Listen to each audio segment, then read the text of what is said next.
Now we come to where you are going to have most of your work done here. Let me just delete these two meshes real quick. If you click on this plus icon, which is the first on this left side menu, you can see that it says create, and this create menu will have all of your meshes, all of your projectors as well. So if you maybe want to add a flat screen, so this is where you add your screen. You can also add curved screens, domes, cubes, spheres, cylinders, and planes. You can also import your own mesh in here. As of now, Eazymapper supports OBJ, FBX, GLB, and STL, which I think will cover, most of your workflows. You may not need any more than that. You can also create your own custom projector. So in here, it's going to say custom projector, and here you can control everything. So we spoke about position here. Of course, you can use the gizmo to move the projectors around, use the area up top, or the shortcuts, E or T. And then you have these side menus here. So if I move this, I can just drag across this these dots, and if I hold shift, it's going to move faster, and if I hold alt, it's going to be moving with little less increments, just like that. So if I want to move it up or back, then up, and then I can scale this to see the full screen. So this is what I have. Something else you can use to, differentiate between ceiling projectors and floor projectors. If you click on ceiling here, you'll see a black bracket here. This may not be important in a custom or generic projector, but it's going to be very important when you are importing something from the library. Sometimes you have this canvas that you know the dimension of, but you don't know how or where you can position your projector to fit the picture perfectly. So a neat feature here we've done is the fit height and fit width. And FYI, fit height and width only work with the flat screen, so it may not work with other objects properly.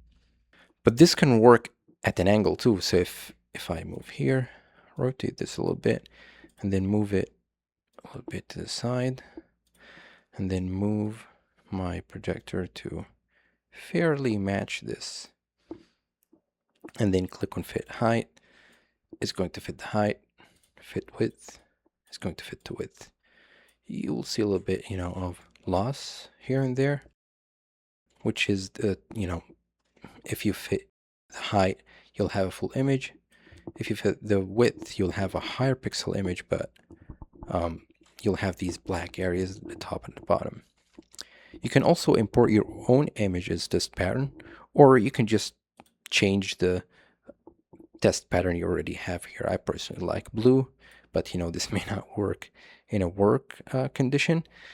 But yeah, you can just change it maybe to white, and then you can change the background from black to white as well. So this could be black, as you see here. So this is what you have. The screen also displays the resolution. So if you go to maybe 4K, you'll see it's going to be 4K. Of course, if we go to WXGA, this will change the aspect ratio. So if you go back to fit height and click that, you'll see that we have some black areas at the side here. You can of course set your own custom resolution. You can change the throw ratio of the projector.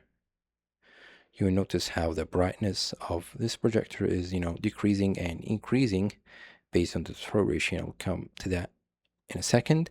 You can change the vertical and horizontal shift of the lens.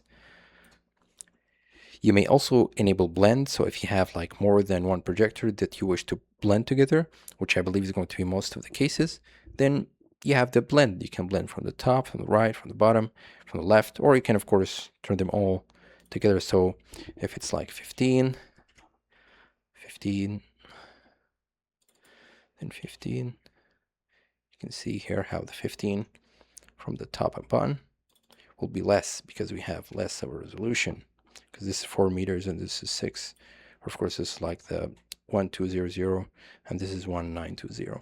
So you can do that. And then if you duplicate the projector, so I'll just switch to move and then duplicate the projector, and then just make sure that we have this blend area like that. And then we can scale that to see the full thing. So this is pretty neat. You can of course change the blend color. So I think blue works here well. Make this green maybe. Yeah. So you can see it now. Actually, maybe change the background to black and change this to white so that we can see the resolution and the aspect ratio. So I'll change this to white and this to black. Yeah, you can now see the blend frame better as well. Here you can also decrease and increase your lumens of the projector. This will also reflect on the lux, which is something you look for every time when you're creating projection mapping. You want to make sure that you have your lux set at a certain number, not below, so that it's too dim or too high for people to be able to look at comfortably. So if I move this projector closer, you can see that the lux increases, and as I move back more, it decreases.